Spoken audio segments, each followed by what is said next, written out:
Olá pessoal, bem-vindos ao curso sobre buracos negros.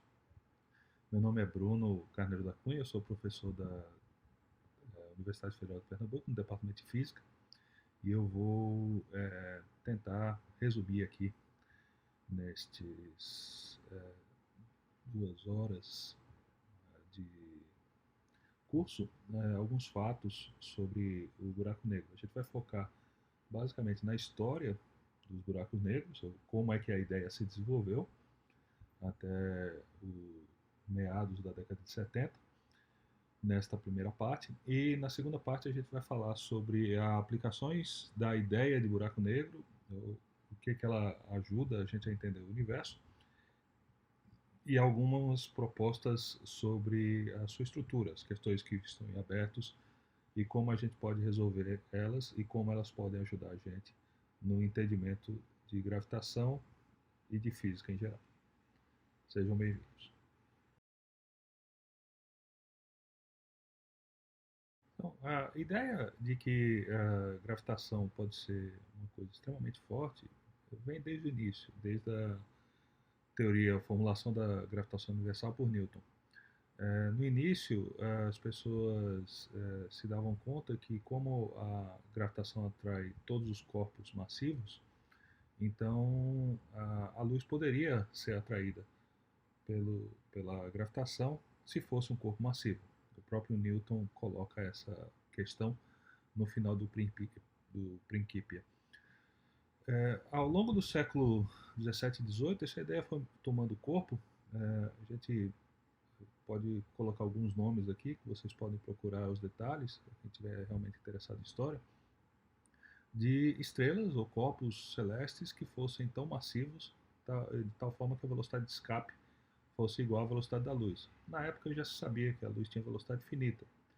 Então a gente pode se perguntar o que acontece com um corpo que seja muito massivo, e esse corpo muito massivo seria então escuro, ele não emitiria luz, porque a luz não poderia sair deles. O Laplace descreveu essa ideia de forma mais ou menos matematicamente consistente no livro dele fundamental, Exposition du Système du Monde, e chamou esses corpos de estrelas escuras. A questão ficou mais ou menos em aberto durante a maior parte do século XIX, justamente pela incapacidade do pessoal na época de entender se a luz era ou não atraída pela gravitação.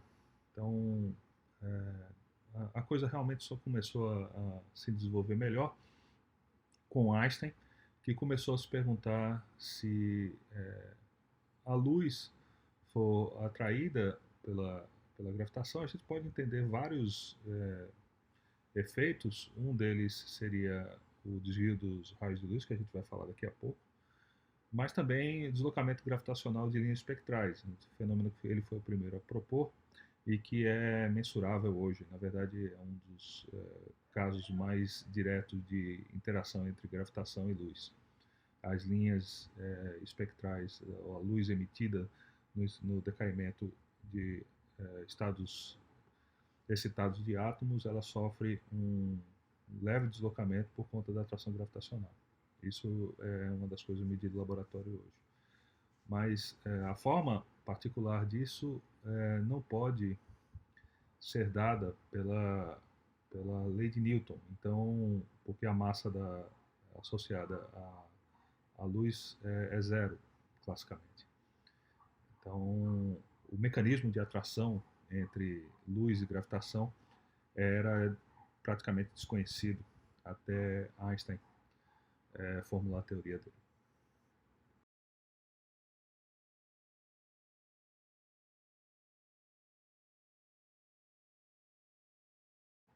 Então, vamos tentar entender um pouco quantitativamente de como isso se processa. Então, começando aqui do lado esquerdo da tela, vocês veem que a condição para que o corpo com velocidade v consiga vencer a força gravitacional de um planeta é que a energia cinética dele seja igual à energia gravitacional potencial.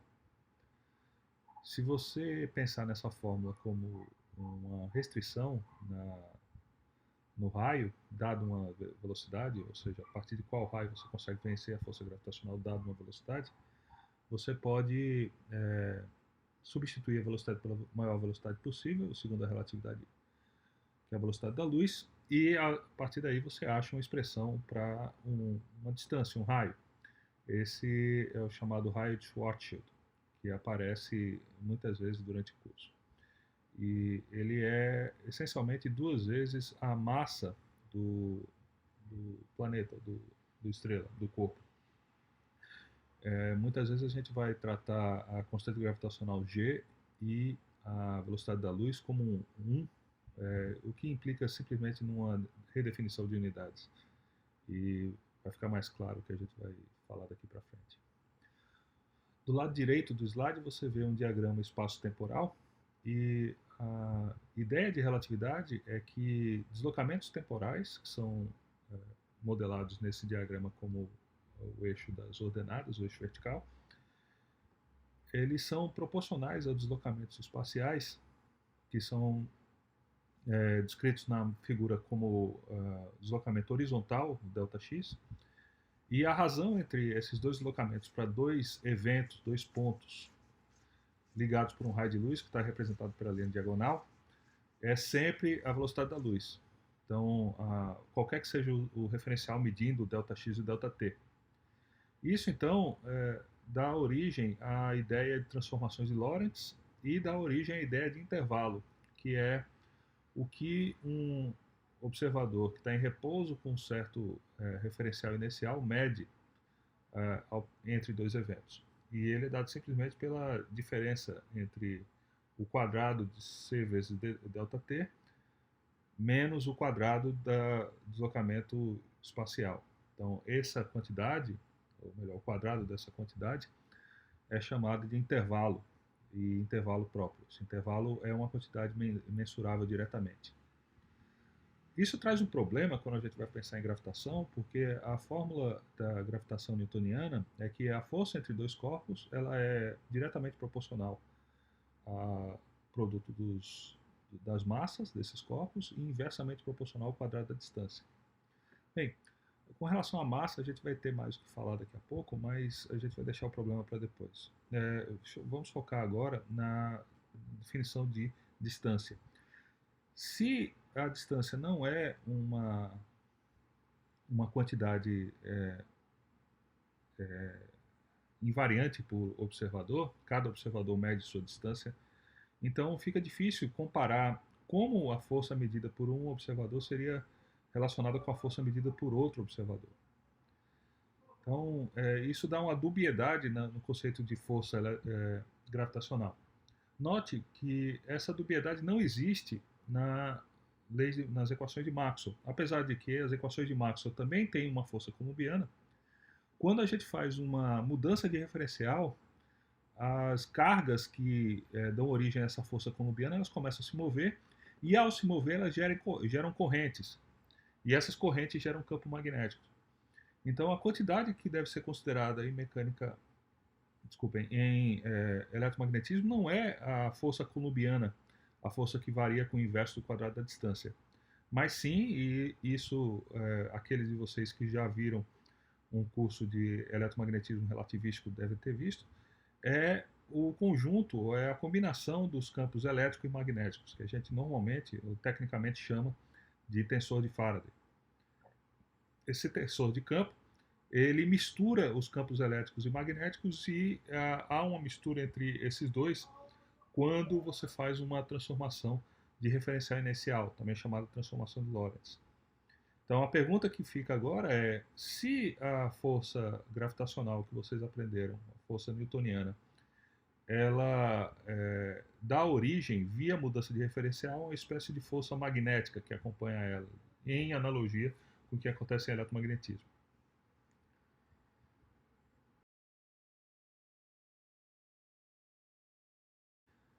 Para responder essa pergunta, Einstein passou um longo tempo entre fundamentos da relatividade restrita até a proposta de relatividade geral, pensando sobre como e em quais condições as mudanças de referenciais vão dar origem a um campo gravitacional não trivial, ou um análogo magnético do campo gravitacional.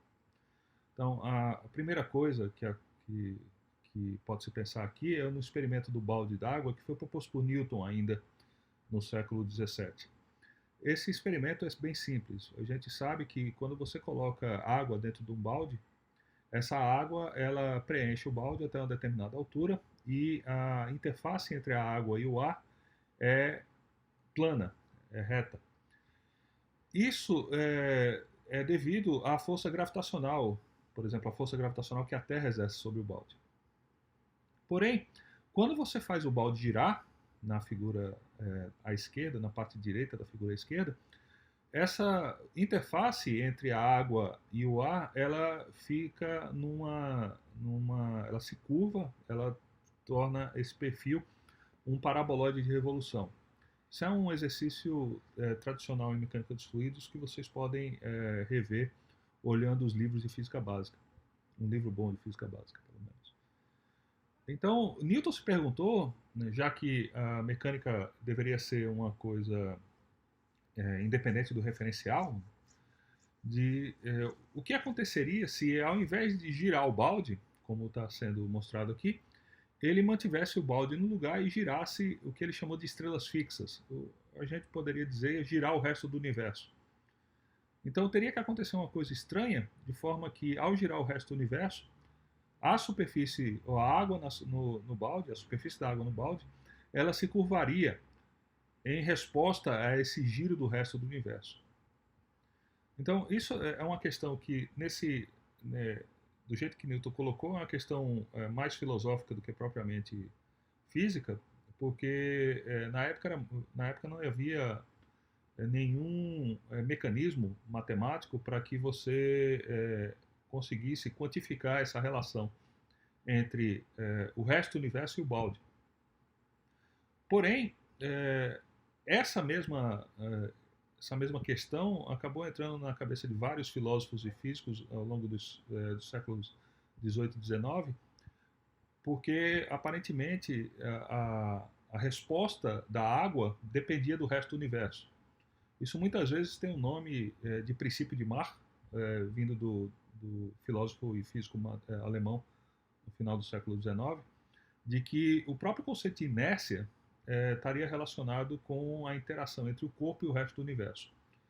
E isso a gente vai ver é mais ou menos estabelecido pelas equações de Einstein, do jeito que Einstein colocou no final de 1916. Uma das coisas que levou Einstein a essa interação, a essa resposta de como o resto do universo interage com o conceito de inércia, vem com outro experimento que ele propôs, ainda no início da aventura dele em tentar colocar as equações no papel, que corresponde a um observador andando sobre um círculo em um movimento circular uniforme. Está sendo representado aqui por esse diagrama na parte direita do slide.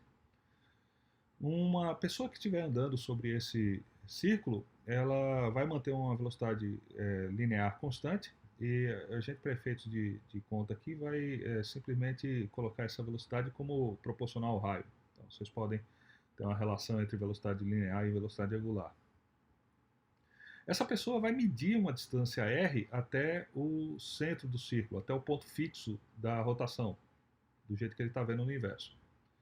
Pois bem, segundo a relatividade restrita, as distâncias que ele conta perpendiculares ao sentido do movimento, elas não são contraídas, não sofrem contração de Lorentz. Isso é uma coisa que vocês podem, de novo, calcular usando as fórmulas de relatividade restrita.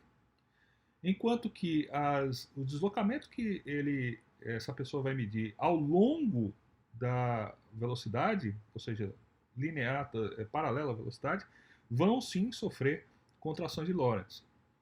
Então, se essa pessoa for medir o perímetro desse círculo, a trajetória que corresponde a esse movimento circular uniforme, ela vai notar que o perímetro vai ser contraído pelo fator de Lorentz. Então, ele vai medir, ao invés do raio, ou 2π vezes do raio, ele vai medir o raio multiplicado pelo fator de 1 sobre lambda normal em relatividade restrita, ou seja, a raiz quadrada de 1 menos v ao quadrado sobre c ao quadrado.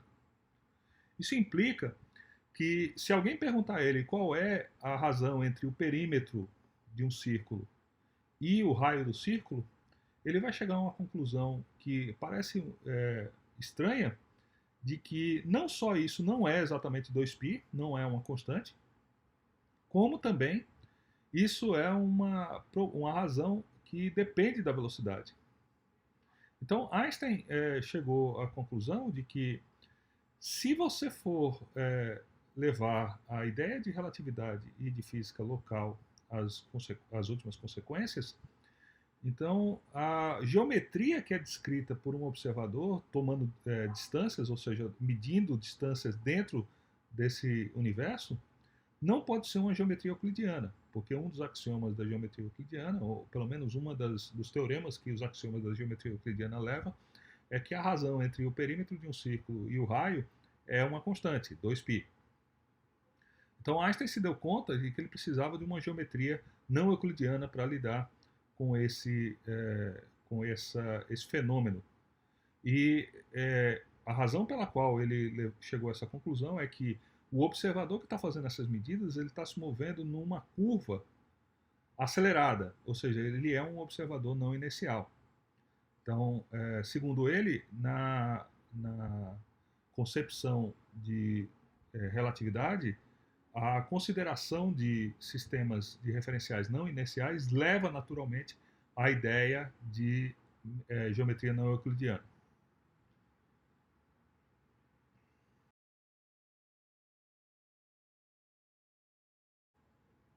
O outro princípio guia que Einstein usou para chegar às equações que regem a gravitação foi o princípio da equivalência. Esse é normalmente conhecido por vocês pelo experimento do elevador, que também foi o experimento que ele propôs para estudo ou para fazer perguntas sobre a relação entre relatividade e gravitação. Bem, eu estou tentando representar isso aqui com essas duas esferas, e essas linhas retas que aparecem no canto direito do slide representam o que acontece nessa esfera na ausência de campo gravitacional, ou num campo gravitacional uniforme. Essas esferas elas vão seguir uma trajetória numa linha reta, mas se o campo gravitacional for uniforme, elas não vão se atrair, elas vão simplesmente acelerar. Então, Einstein colocou como princípio fundamental o fato que, se o observador estiver caindo junto com essas esferas, ele não vai sentir nenhuma diferença entre a existência do campo gravitacional e um observador em queda livre, ou um observador inercial. Observadores inerciais são coisas importantes em mecânica newtoniana, porque observadores inerciais são aqueles nos quais as leis de Newton valem. Então, por exemplo, para a gente ficar num só, na lei da inércia, ele me diz que num referencial inercial, os corpos eles mantêm seu estado de movimento, ou seja, eles mantêm sua velocidade. Então, eles se movem no que até onde eu possa medir em linha reta. É lógico que em mecânica newtoniana a coisa é meio tautológica, assim, não existe relação de causa e efeito nisso. Por quê? Porque você pode se perguntar como é que eu sei que ele está lidando que o corpo está andando em linha reta. Bem, você sabe que o corpo está andando em linha reta porque ele não tem aceleração. E aí a coisa meio que volta e não existe uma noção intrínseca separada de que o corpo se move em linha reta e ele se move sem aceleração. As duas coisas vêm em conjunto. Einstein colocou essa questão de cabeça para baixo ao definir linha reta como uma curva sem aceleração. Essa definição não foi propriamente dele, a definição veio de Riemann na consideração de geometria não euclidiana. Mas ele notou que isso faz todo sentido físico, porque, afinal de contas, você só percebe que você está em linha reta se você não sofre nenhuma força sobre você. E essa noção está codificada no princípio da equivalência ao dizer que o corpo, ou qualquer medida que você faz sobre o corpo, não consegue distinguir entre a aceleração e o campo gravitacional. Na existência do campo gravitacional, o corpo vai cair em queda livre, e ele não vai notar nenhuma diferença entre queda livre e ausência de aceleração. Ou seja, ele vai ser tratado, todos os efeitos locais, como um referencial inicial. Então, vamos imaginar, voltar aqui ao elevador e imaginar que a gente está caindo junto com os corpos. A gente está colocando dois corpos e soltando eles e caindo junto com eles. Esses corpos eles vão descrever essa trajetória em queda livre, que segundo Einstein são linhas retas. São linhas retas não no espaço, mas no espaço-tempo, se você considerar o tempo como uma dimensão extra. E essas linhas retas, na ausência de qualquer campo gravitacional, elas vão seguir indefinidamente paralelas. Elas nunca vão se encontrar. Então, isso é uma espécie de axioma da geometria euclidiana.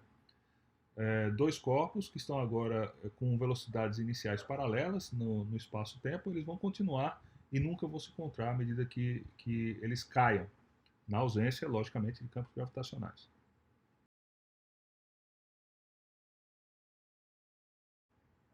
Então, vamos voltar a essa mesma ideia de cair junto com o elevador quando a gente estiver na presença de um campo gravitacional, por exemplo, nas vivências da Terra. E vamos imaginar que esse elevador está caindo em direção ao centro da Terra.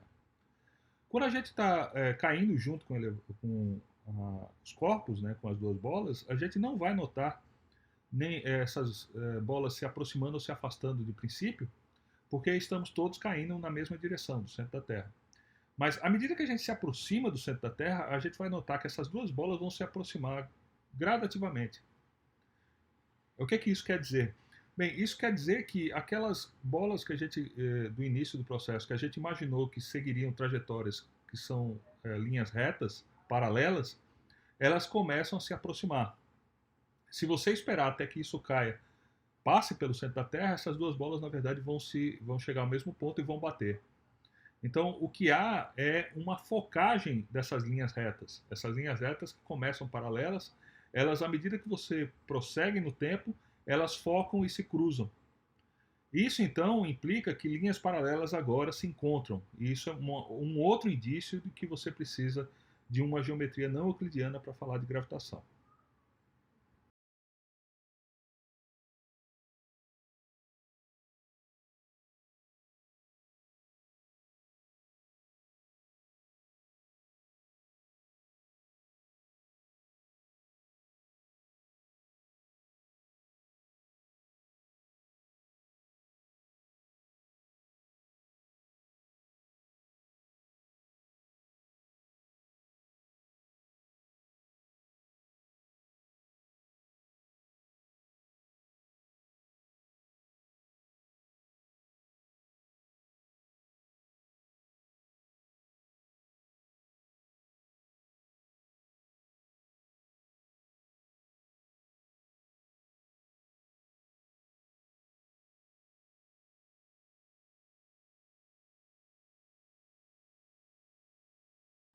Então, a partir dessa ideia de que os efeitos gravitacionais estavam codificados por meio da geometria não euclidiana, da deformação da geometria, Einstein chegou à proposta das equações dele. Bem, aqui a gente não vai conseguir revisar todos os aspectos, mas o ponto crucial é que em geometria você consegue formular uma quantidade que está representada do lado esquerdo nessa equação, que é conservada, obedece uma lei de conservação. É conservada para qualquer métrica, que é esse, a gente está representando por esse símbolo GAB escrito. A gente vai falar o que ele significa. Mas essa quantidade, o importante para se ter em mente nesse momento é que essa quantidade geométrica, ela pode ser igualada a uma quantidade que você calcula pela distribuição de matéria ou energia do seu sistema. E isso está representado do lado direito da equação. A equação de Einstein, então, ela diz como você vai determinar a geometria do lado esquerdo a partir da distribuição de matéria. Bem, e agora a gente pode falar um pouco sobre esse GAB. O GAB, é chamado tensor métrico, é a variável fundamental das equações de Einstein. As equações de Einstein só podem ser vistas como equações diferenciais em termos dessas funções GAB.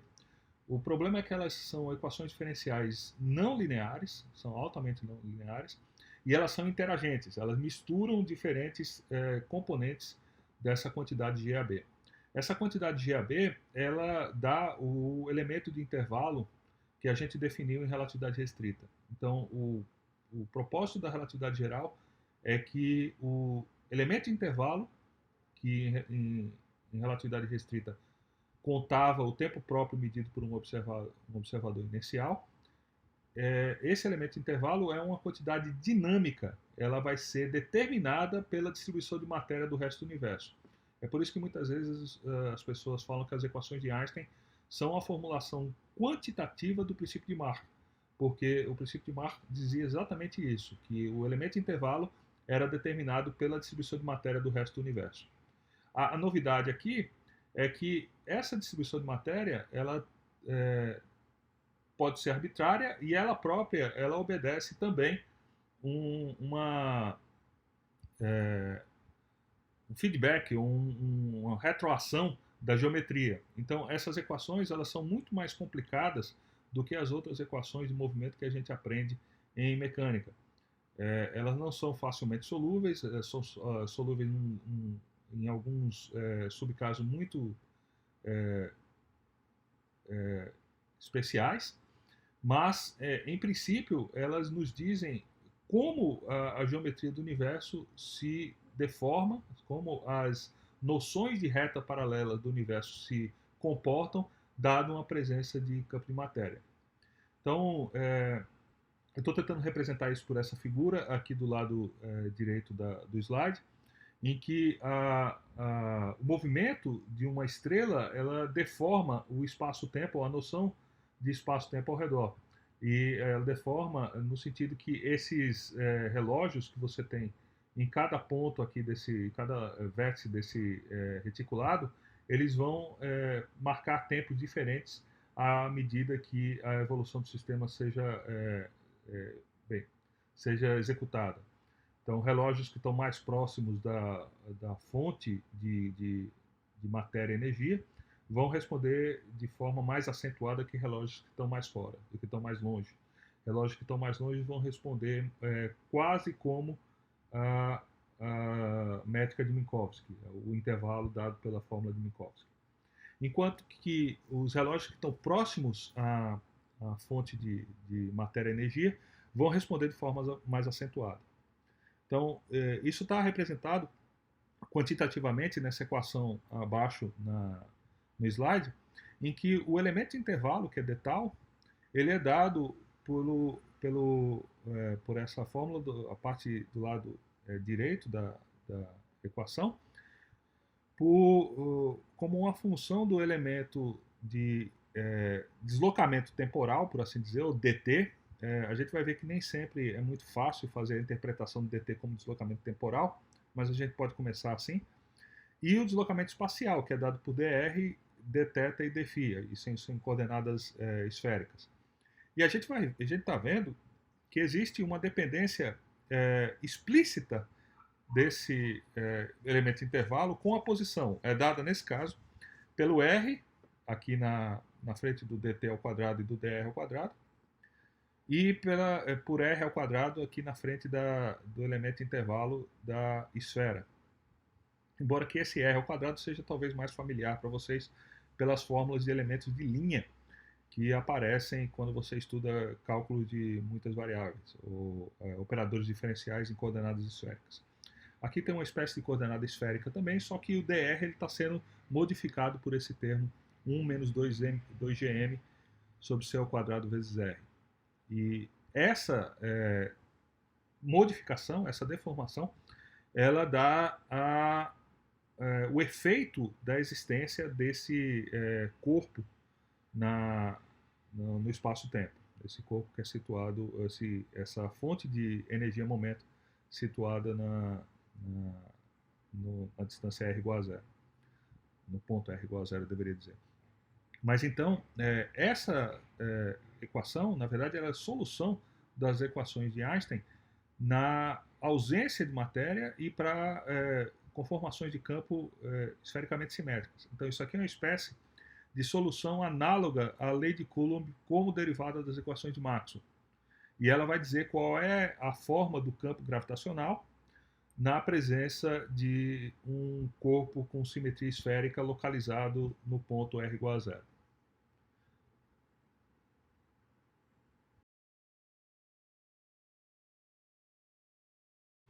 Essa solução foi obtida por Karl Schwarzschild em 1915, ainda um pouco, na verdade, um pouco antes de Einstein colocar a última forma das equações dele, e também foi obtida por Jan Droster, que é um físico norueguês, também de forma independente, mais ou menos na mesma época. E do título do paper do Schwarzschild, a gente consegue entender o que é que isso quer dizer, né? Que é sobre o campo gravitacional de uma massa pontual na teoria generalizada de Einstein. Então, esse campo gravitacional ele deveria dizer como a gravitação, como as equações de Einstein resultam numa teoria de gravitação, pelo menos para uma massa pontual. Só que a equação do jeito que está, ela tem uma peculiaridade. Quando a gente olha aquele elemento de linha, a gente vê que na maioria das vezes você quer considerar distâncias muito longes do centro pontual. Na verdade, o R igual a 2m aqui, que a gente está representando do lado direito do slide, já com G igual a 1 e C ao quadrado igual a 1, ele representa o raio de Schwarzschild e ele, na verdade, é um raio muito pequeno. Então, para o Sol, ele é coisa de 3 km. Como o Sol é uma estrela muito maior que 3 km, a gente pode considerar que esse limite, pelo menos na descrição do campo gravitacional do Sol, ele não é muito físico. Não se perguntou muito na época o que aconteceria ali. Mas o que aparece das equações é que a parte do elemento intervalo positiva, correspondendo para eventos tipo tempo, eventos que podem ser linkados por curvas com conexão causal, pontos que se movem com velocidade menor do que a velocidade da luz, ele se torna cada vez mais estrito à medida que R se aproxima desse valor crítico, 2m. Então, isso está sendo representado do lado direito, desculpem, do slide, com esses cones que vão se achatando gradativamente a você chegar nesse ponto, o horizonte de eventos. O estudo que você pode fazer desse campo gravitacional é que uma das coisas peculiares é que um corpo em queda livre ele vai, na verdade, demorar um tempo para você que está vendo de longe, usando essa variável t para fazer medições temporais, ele vai demorar um tempo infinito até chegar no ponto r igual a 2m. E nada do que acontece a distâncias menores que esse r igual a 2m chegam até o infinito. Então, daí vem o nome horizonte de eventos para essa superfície.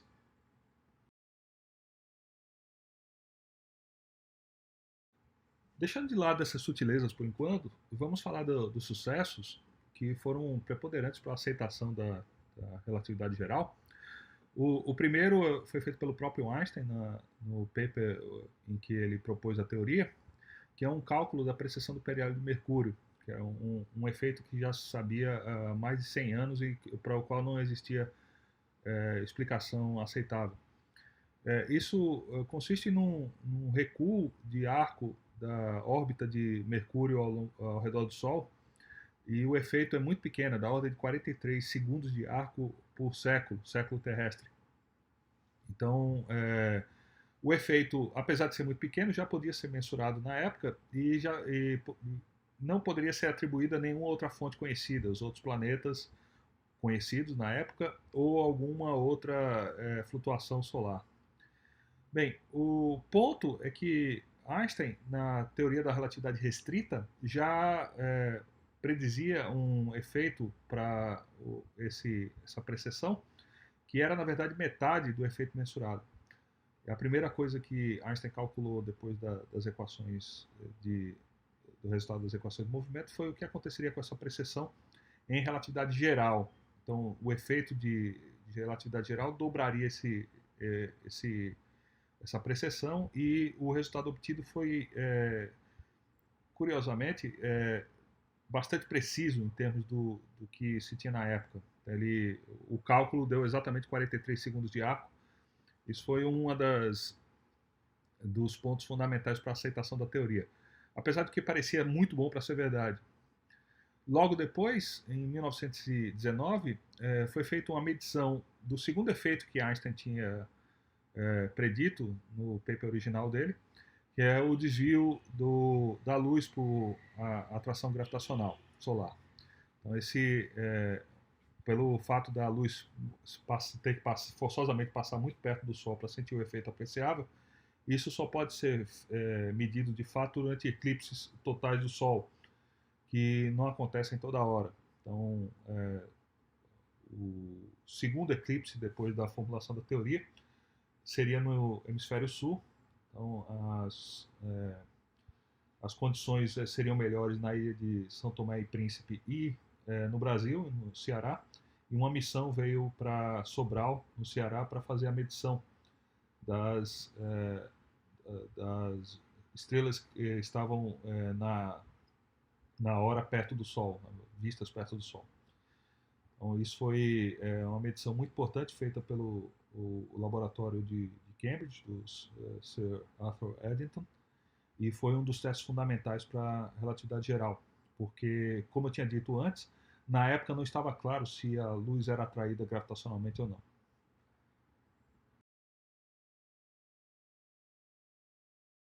Então, voltando aqui ao ponto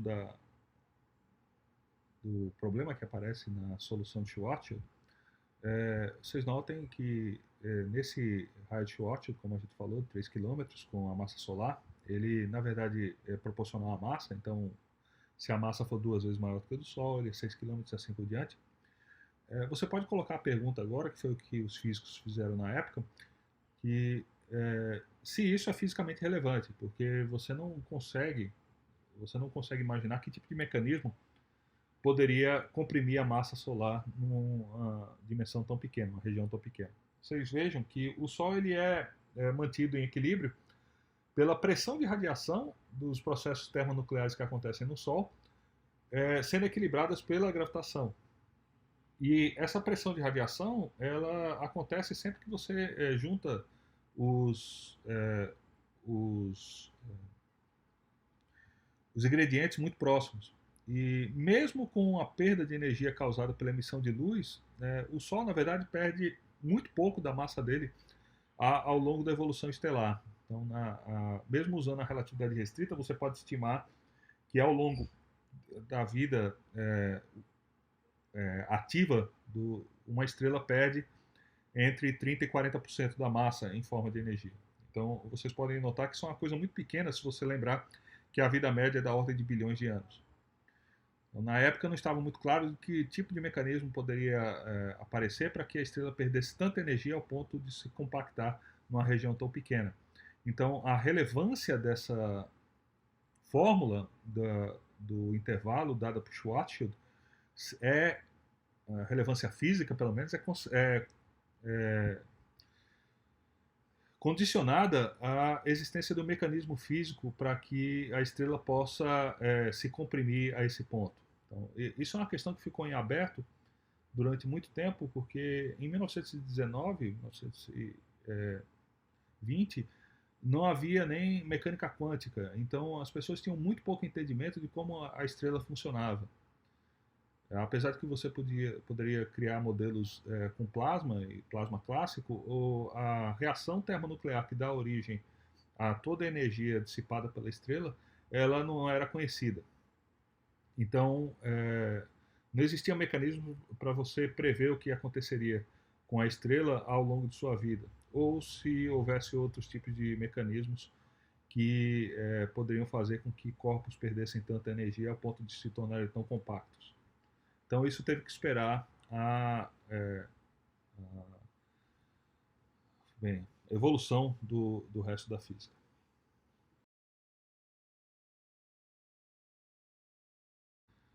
O avanço nesse entendimento teve que esperar 20 anos até o físico indiano Subramanian Chandrasekhar é, criar um modelo para a evolução estelar baseado em mecânica quântica. Então, a teoria, na verdade, empresta muito da teoria de gases de Fermi, que vocês normalmente estudam mecânica estatística.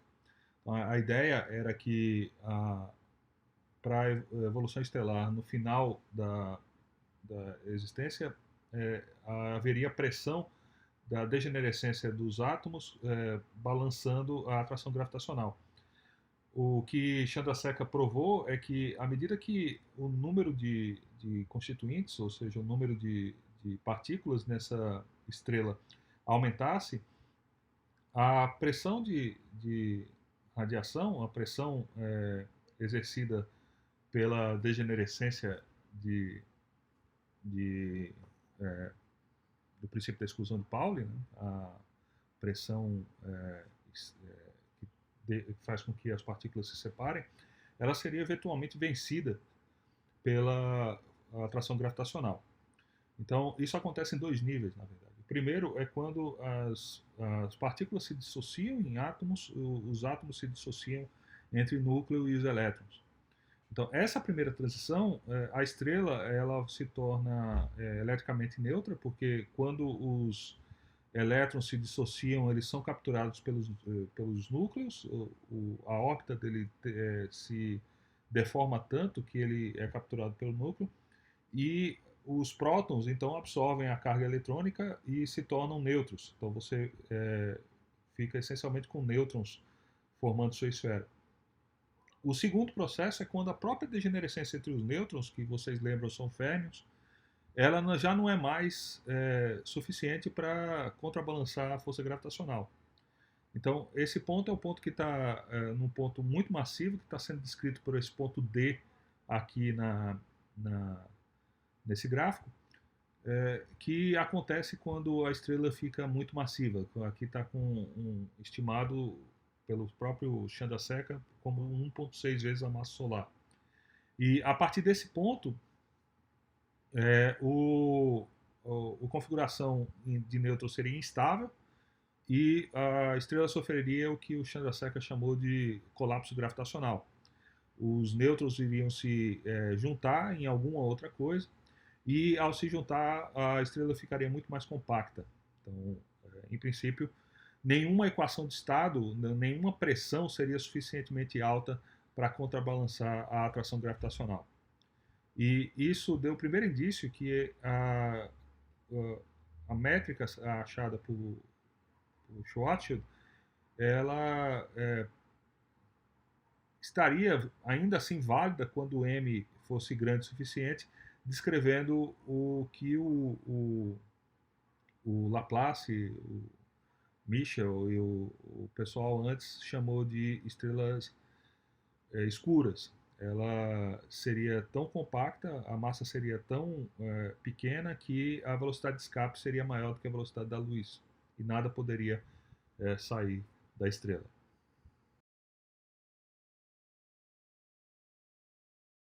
Então, aqui a gente vai fazer um pulo de 40 anos até a década de 60, 30 anos, até a década de 60, quando esse resultado obtido por Chandrasekhar foi generalizado para qualquer tipo de matéria que obedeça forças como a gente conhece, que dê origem à pressão que não seja suficientemente negativas, elas não explodem naturalmente, mas elas são atrativas, elas dão origem à gravitação atrativa, e elas têm uma densidade de energia inerentemente positiva, que é o que você espera em relatividade.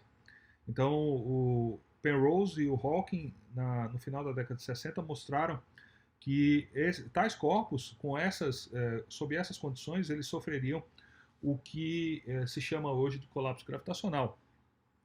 Na evolução estelar, forçosamente, ao aparecer superfícies que eles chamaram superfícies aprisionadas, e essas superfícies aprisionadas iam fazer com que toda a matéria que compunha a estrela se condensaria em um único ponto, que eles chamaram de singularidade. E essa configuração corresponderia à métrica que o Schwarzschild tinha encontrado, onde a posição R igual a zero, o centro de massa, estaria condensado em um único ponto, o campo gravitacional seria forçosamente esfericamente simétrico e seria descrito, pelo menos para R maior do que 2m, ou seja, fora do horizonte de eventos, pela métrica de Schwarzschild.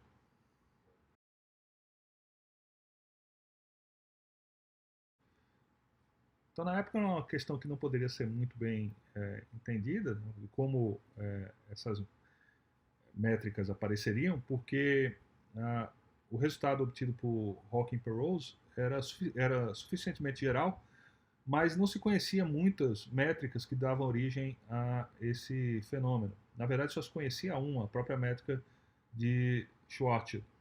Então, a grande questão era se você tivesse um corpo celeste com propriedades gerais, ou seja, massa e momento angular, que a métrica de Schwarzschild não tem, se ainda assim você veria um horizonte de eventos, uma singularidade, toda a estrutura que você observaria no caso esfericamente simétrico. Então, desde a formulação desses teoremas fundamentais por Penrose e Hawking, os físicos que estudavam gravitação na época passaram a explorar se haveriam outras métricas, que tinham o mesmo comportamento.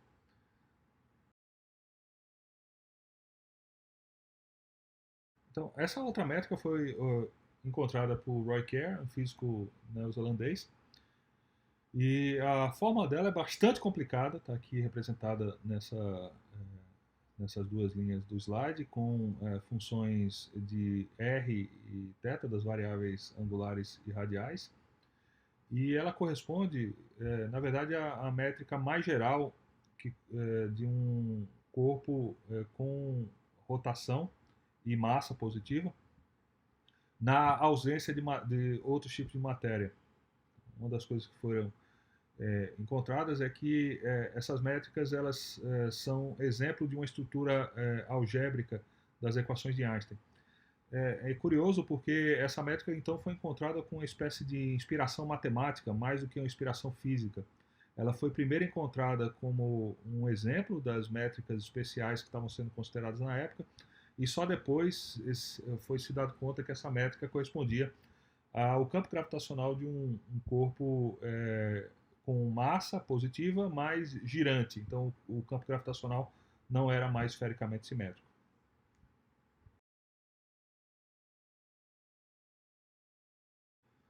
Então, a verificação dessa métrica foi uma coisa que teve muita importância no entendimento da relatividade geral, porque, graças aos chamados teoremas da ausência de cabelo, no hair theorems, foi se encontrado que essa métrica teria que forçosamente descrever o exterior de qualquer configuração de matéria que tivesse massa e momento angular.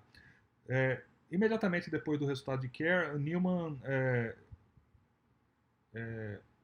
estendeu a solução para corpos com carga elétrica. Apesar de que, do ponto de vista astrofísico, a carga elétrica não é tão importante quanto a massa e o momento angular. Mas o ponto crucial aqui é que, mesmo se você pensar que ele poderia, em princípio, ter uma carga, você teria, na verdade, uma quantidade de informação muito pequena para descrever o sistema no ponto final desse processo de colapso gravitacional. Você poderia descrever a métrica, ou seja, o campo gravitacional completamente, só com a informação da massa total do sistema, do momento angular total do sistema e da carga. Então, o processo, todos os detalhes do processo de colapso seriam completamente irrelevantes depois desse tempo em que o sistema se colapsaria, depois dessa acomodação do sistema em direção ao colapso. Então, a grande pergunta que você pode colocar nesse momento, que a gente vai voltar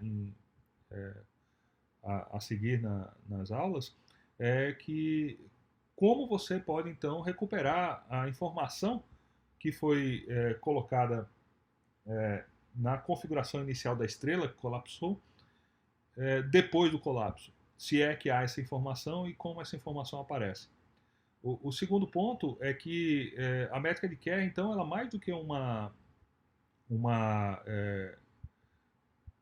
solução interessante do ponto de vista algébrico, uma solução exata, uma solução formal, ela se torna uma espécie de solução geral para a gravitação na ausência de corpos de matéria, de corpos externos, na ausência de outras entidades. Então, ela se torna uma espécie de descrição de um campo gravitacional de um corpo isolado do ponto de vista genérico, para qualquer configuração desse corpo isolado, pelo menos para qualquer configuração é, mensurável à distância desse corpo isolado.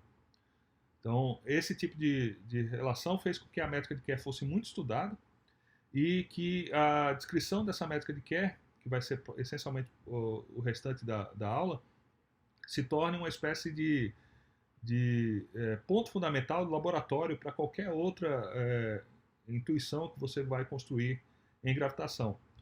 A métrica de Kerr, então, tem que aparecer em qualquer teoria de gravitação quântica que você for propor.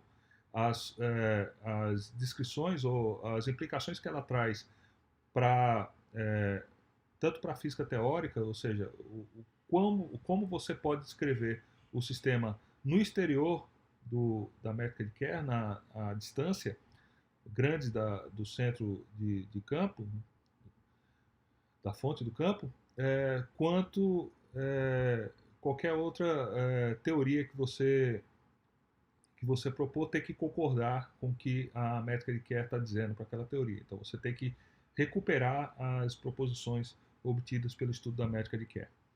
Então, uma dessas proposições são chamados teoremas da rigidez, que aparecem no tipo de horizonte de eventos que a métrica de Kerr obtém. Então, esses processos que envolvem o elemento intervalo nas proximidades do horizonte de eventos da métrica de Kerr, eles vão satisfazer algumas relações e essas relações são fundamentais. Elas têm que ser respeitadas mesmo em teorias que incorporem a relatividade geral.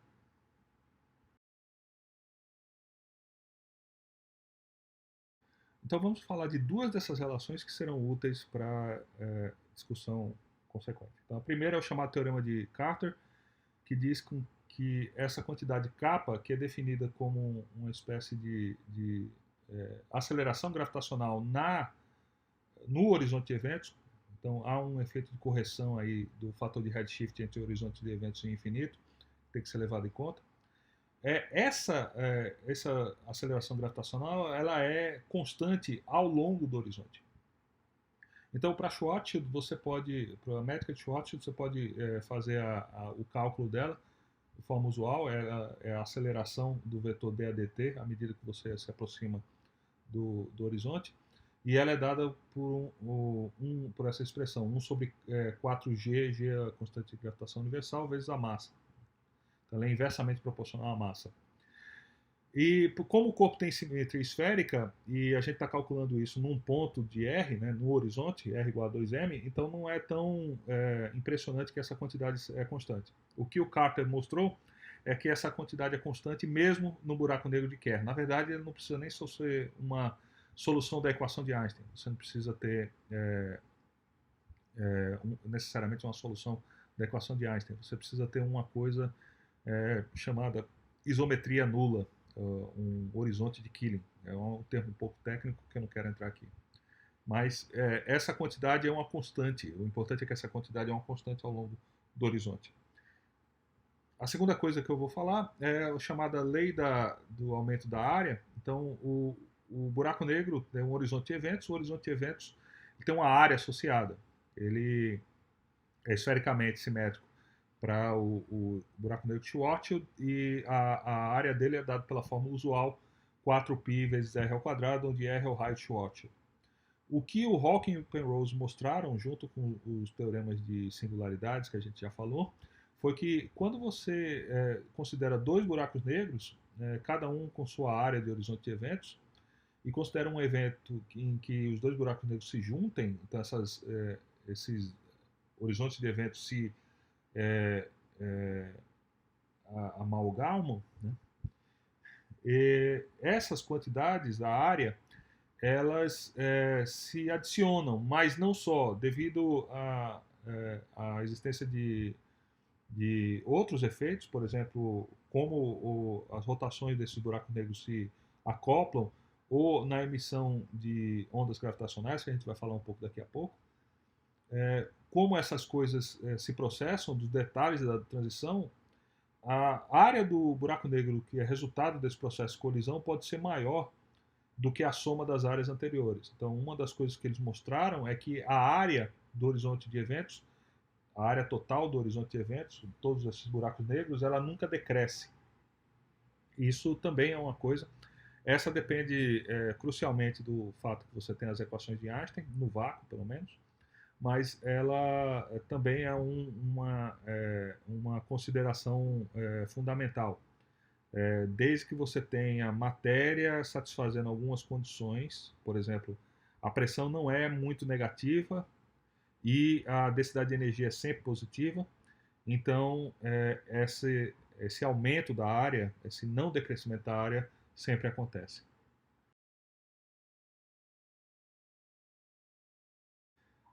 A existência desse não decrescimento da área leva à consideração de uma certa analogia entre as regras que o buraco negro, as relações que esses buracos negros obedecem e as leis da termodinâmica. E foi notado logo depois que essa analogia ela é um pouco mais profunda do que simplesmente o não decrescimento das áreas.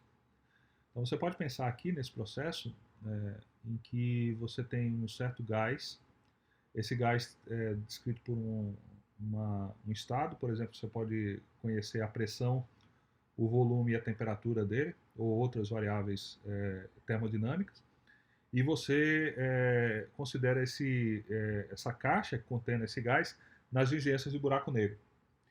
Como a gente viu, a métrica do buraco negro é uma coisa que depende simplesmente da massa, do momento angular e da carga do buraco negro, e nada mais.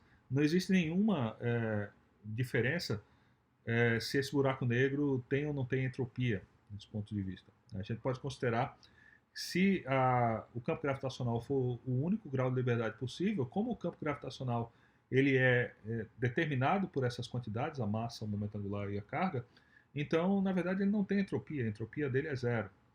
Mas aí é que surge o paradoxo. Se você pega a sua caixa e abaixa essa caixa em direção ao buraco negro de forma adiabática, né, paulatina, de forma a não adicionar entropia no sistema, na caixa pelo menos, essa caixa vai ter como destino ser absorvida pelo buraco negro, e ao ser absorvida pelo buraco negro, a entropia dela simplesmente não vai interessar. Tudo que o buraco negro vai se interessar dessa caixa é a energia total dela e bem, o momento angular, se ela tiver. E aí o buraco negro vai gerar um novo buraco negro com uma entropia, se você considerar só os graus de liberdade gravitacionais, nula. Então, vem a pergunta: o que acontece com a entropia desse buraco negro? E o que acontece com a entropia da caixa também?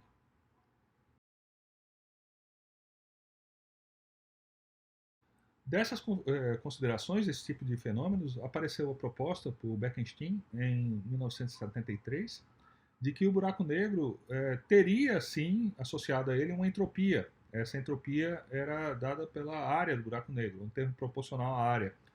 Os fatores de proporcionalidade que aparecem aqui envolvem a constante de Planck, a velocidade da luz e G, que nas unidades que a gente está definindo, elas são zero. Eu coloquei aqui só para vocês obterem um número que podem ser comparados com entropias usuais. A consideração dele, do Bekenstein, foi que se você considerar o processo anterior do gás sendo abaixado em direção ao buraco negro, a entropia total do sistema vai decrescer se você não levar em conta essa entropia do buraco negro. A entropia do gás vai desaparecer e no final você vai ter entropia zero. O que não parece termodinamicamente muito bem aceitável. Mas se você atribuir essa entropia ao buraco negro, o processo no final, pelos teoremas de Penrose e Hawking que a gente viu antes, eles dariam origem a um buraco negro com a área inerentemente maior do que a área inicial do buraco negro mais a entropia do gás. E então esse processo seria termodinamicamente aceito, que é o que eu espero. Então isso levou o Bekenstein a propor essa expressão. Na verdade não foi exatamente essa, mas foi uma expressão equivalente para a entropia do buraco negro. E essa expressão foi colocada nessa forma que a gente conhece hoje por Hawking um ano depois, 1974.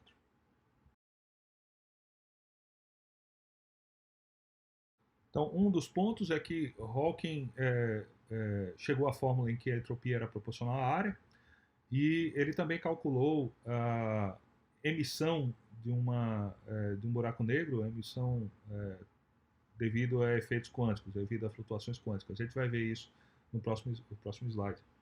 E ele viu que, num certo limite, essa emissão era devida a um espectro térmico com temperatura dada por kappa sobre 2π. Kappa é aquela atração, a aceleração gravitacional no horizonte que a gente tinha falado no slide anterior.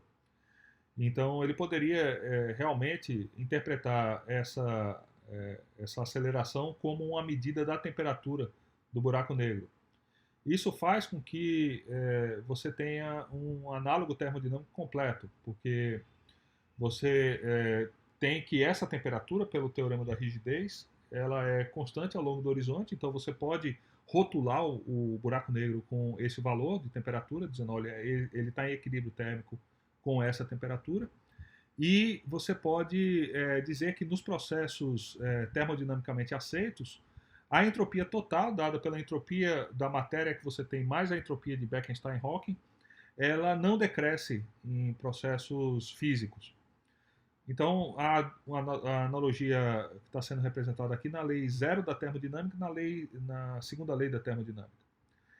Logo depois desse fato, em 73 ainda, o Bardeen, o Carter e o Hawking mostraram um análogo da primeira lei, em que você considera qual é a variação de energia total do sistema. Lembra que energia gravitacional é massa. Quando você tem um processo do buraco negro que você aumenta a área do horizonte e você executa algum trabalho no buraco negro. Nesse caso, a execução de trabalho é feita pela alteração do momento angular. No caso que o buraco negro tem a carga, você pode fazer a alteração da carga total também. Mas os termos que aparecem são em direta analogia com a primeira lei de termodinâmica, a lei que diz que a variação de energia do sistema termodinâmico é dada pela variação de calor, o calor atribuído, ou calor dado, ou calor retirado do sistema, menos o trabalho executado pelo sistema sobre o ambiente. Então, isso dá uma analogia direta entre essas expressões gerais, essas relações gerais que a gente obteve para buracos negros e as leis da termodinâmica. Por isso que isso é chamado, hoje em dia, de leis da termodinâmica de buracos negros.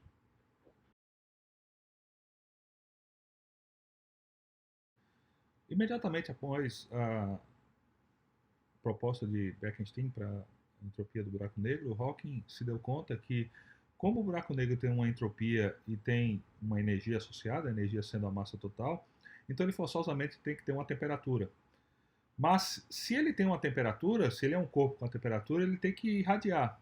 Então essas fórmulas, elas são a representação matemática dessas noções, em que, como a gente calculou, a temperatura do buraco negro é dado pela aceleração gravitacional. No caso do buraco negro de Schwarzschild, tem esse valor, 1 sobre 8π vezes a massa total. E a emissão de energia pelo buraco negro, ela é dada pela lei de Stefan Boltzmann, em que a potência irradiada é proporcional a ter a temperatura quarta potência. Bem, essas duas relações elas podem ser obtidas de forma mais formal, e foi isso que o Hawking conseguiu calcular. Ele calculou não só a potência irradiada total, mas também o espectro da potência irradiada. E viu que o espectro da potência consistia como se espera, num corpo negro com a temperatura dada pela temperatura de Hawking. Então é um espectro que a gente chama de espectro térmico. Isso dá mais base para a gente chamar essa quantidade TH de temperatura do buraco negro. Porém, note que se a temperatura do buraco negro é inversamente proporcional à massa, que é uma coisa que é meio contra-intuitiva dos sistemas termodinâmicos que a gente estuda normalmente, vocês podem calcular o calor específico do sistema, o calor específico aqui definido como a energia dada por um incremento de temperatura, e como a massa total, que é a energia, é inversamente proporcional à temperatura, significa que esse calor específico é negativo. E um calor específico negativo em termodinâmica dá origem a um sistema instável. Aí, nesse caso, a instabilidade é tida pela emissão de radiação. Essa emissão de radiação, sendo proporcional à lei de Stefan Boltzmann, ela dá origem, na verdade, a um tempo de evaporação finito. Vocês podem ver aqui que é um tempo de evaporação muito longo para um corpo da massa igual à massa solar. Esse tempo de evaporação é cerca de 10 a 71 segundos, é muito maior do que o tempo de vida do universo. Mas ele põe, do ponto de vista teórico para a gente, questões do que acontece quando esse tempo se passar. Se o buraco negro evapora completamente ou se existe alguma rélica, como se chama, algum produto final do processo de evaporação. Então, duas questões que se põem aqui sobre a natureza dessa rélica, se é que ela existe, e pelo fato do corpo emitir de forma térmica, se todos os detalhes da constituição do buraco negro, se você pensar no processo de colapso gravitacional, se essas informações elas são simplesmente perdidas nesse caráter térmico da evolução. Então, esse é o chamado paradoxo da informação, e ele não é resolvido de forma clássica, ou pelo menos com essa forma semiclássica que a gente está tratando até aqui. A gente ainda está considerando gravitação, ainda nesse ponto até agora, como entidade clássica, a gente não está levando os graus de liberdade dela em consideração. Essa frase pode ser redefinida como a última frase dessa parte do curso, que, bem, se a gente entende a termodinâmica do buraco negro, as leis da termodinâmica dos buracos negros, como algo fundamental, não só uma analogia, você pode se perguntar, então, naturalmente, se existe uma mecânica estatística fundamental que dá base a essa termodinâmica. E essa mecânica estatística fundamental, ela vai contar os graus de liberdade dados pela fórmula de Hawking-Bekenstein, e ela vai responder tanto o que acontece com a informação, ou como o que acontece com o processo de evaporação no final. Então, se há uma rélica, se há alguma outra entidade, ou se todos os graus de liberdade associados ao buraco negro simplesmente saem sob a forma de radiação.